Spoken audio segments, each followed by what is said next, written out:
တငယ်ချင်းဖြစ်သူတမုံမြင့်ရဲ့အခုလက်ရှိဖြစ်နေတဲ့ကျမ်းမာရေးအခြေအနေကိုအမှန်တိုင်းပြောပြလာတဲ့ခင်လင်းတွေအနည်းပညာလောကမှာတင်မကဘဲနဲ့ပြင်ပလောကမှာပါအမတန်မှရှားပါလာတဲ့အနှစ်20ကျော်ကြာအောင်ခိုင်မြဲနေတဲ့စမှန်တဲ့တငယ်ချင်းတန်ရောစဉ်ရှိကြတာက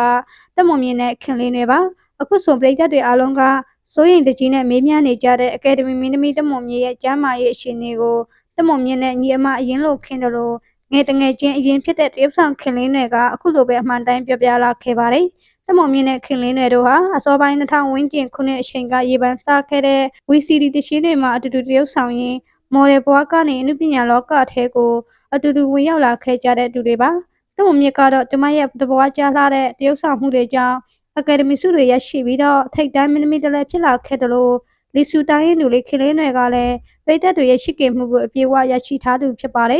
သူတို့မျိုးဟာအနုပညာလောကမှာပြိုင်ဆိုင်မှုတွေထဲညီမအရင်လိုရှိခင်မှုတွေကိုပဲတည်ဆောက်ခဲ့ကြတာပါအခုဆိုရင်နှစ်ယောက်စလုံးဟာအနုပညာလုပ်တွေကနေအနှဲငယ်နားယူပြီးတော့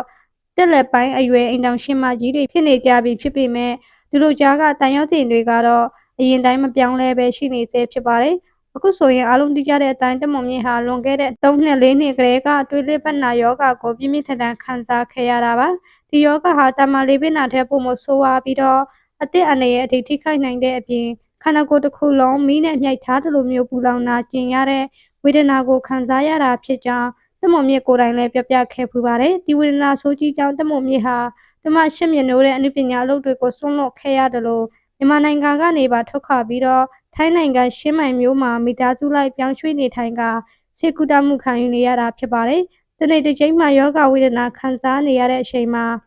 အားငယ်နေမဲ့တကယ်ချင်းဖြစ်သူစီကိုခင်လင်းတွေကတော့မကြာခဏဆိုသလိုအပြေးလေးတွားရောက်ပြီးတော့အားပေးပြုစုလေးရှိပါတယ်လက်ရှိမှာခင်လင်းတွေဟာအင်မတန်မှချမ်းသာကြွယ်ဝတဲ့တတိကတော်တူဖြစ်နေပါပြီတမရဲ့ခင်မွန်းတွေဟာခေါ်တောင်းဘက်ကအပန်းဖြေကျွန်းကြီးတွေကိုပိုင်ဆိုင်ထားတဲ့သူဖြစ်တယ်လို့စီးပွားရေးလုပ်ငန်းတွေအင်မတန်မအားလာတဲ့သူပါဒါအပြင်ခုဆိုမင်းသမီးမကပြားနဲ့လည်းစားတောက်ဆိုင်လုပ်ငန်းတွေတစ်ဖက်လောက်ကင်နေတာဖြစ်ပါတယ်ဒါပေမဲ့လည်းခင်လင်းတွေဟာတကယ်ချင်းဖြစ်သူတမုံမြင့်နေမကောင်းဘူးလို့ကြားလိုက်တိုင်းမှာသူမရဲ့လုပ်ငန်းတွေကိုဘေးဖက်ထားပြီးတော့ရှင်းမိုင်အထိလေငယ်စည်းကတွားရောက်ပြုစုပေးခဲ့တာပါတမုံမြင့်စားကျင်တာလေးတွေကိုကိုယ်တိုင်ချစ်ကြွေးတာဘေးကနေအားပေးစကားပြောတာတွေကတမုံမြင့်အတွက်တော့အကောင်းဆုံးစီတစ်ခွဲဖြစ်ခဲ့ပါတယ်တမုံမြင့်ကိုယ်တိုင်ကလည်းခင်လင်းတွေလာလဲရင်ယောဂတဝက်လောက်တက်တာတွားတယ်လို့တောင်းဆိုထားပါတယ်အခုချိန်မှာတော့ခင်လင်းတွေဘက်ကတမုံမြင့်ရဲ့ကျမ်းမာရေးနဲ့ပတ်သက်ပြီးတော့ဝမ်းသာစရာသတင်းကောင်းကိုပြလာပါတယ်အရင်ကထက်ဆိုင်ရင်တမုံမြင့်ရဲ့ယောဂဟာတော်လေးကိုတက်တာလာပြီးဖြစ်ကြောင်းနဲ့တမရဲ့မျက်နှာလေးဟာလည်းအရင်ကထက်ပိုပြီးတော့လန်းဆန်းလာပြီးဖြစ်ကြောင်းဆိုပါတယ်ဒါပေမဲ့စိတ်မကောင်းစရာတစ်ခုကတော့တမုံမြင့်ဟာလူကောင်ကြီးတစ်လောက်စိတ်အားငယ်တက်သူတူဖြစ်နေတာပါပဲကလင်းနဲ့လာလဲပြီးတော့ပြန်သွားတဲ့အချိန်တိုင်းမှာတမုံမြင့်ဟာဝမ်းနဲ့ငိုကြွေးရင်ကြံရက်ခက်လေးရှိတယ်လို့သိရပါတယ်တိုင်းတစ်ပါးမှာအားငယ်နေတဲ့တမရဲ့စိတ်ကိုငွေချင်းတွေရဲ့အလက်ပတ်ခီးစဉ်တွေကဒါကုစားပေးနိုင်တာဖြစ်ပါတယ်ပိတ်သက်တွေကတော့တမုံမြင့်ကိုမြန်မာနိုင်ငံကိုပြန်လာစေချင်ကြတယ်လို့ကျမကိုယ်တိုင်ကလည်းအမိတ်နိုင်ငံကိုပြန်လာရှင်နေတာပါဒါပေမဲ့လက်ရှိကျမ်းမာရေးအခြေအနေအရာထိုင်းနိုင်ငံရှင်းမိုင်မှာနေထိုင်တာကပဲတမုံမြင့်ရဲ့ကျမ်းမာရေးအတွက်ပုံမတင့်တော်နေကြောင်းခင်လင်းတွေကပြောလာပါတယ်အထူးသဖြင့်ကလေးတွေရဲ့ပြောပြချက်အရထိုင်းနိုင်ငံရှင်းမိုင်ရာဒီဥဒုနဲ့ဆေးကူတာမှုအခြေအနေတွေကြောင့်တမုံမြင့်ရဲ့ယောဂကတက်တာလာတာဖြစ်တယ်လို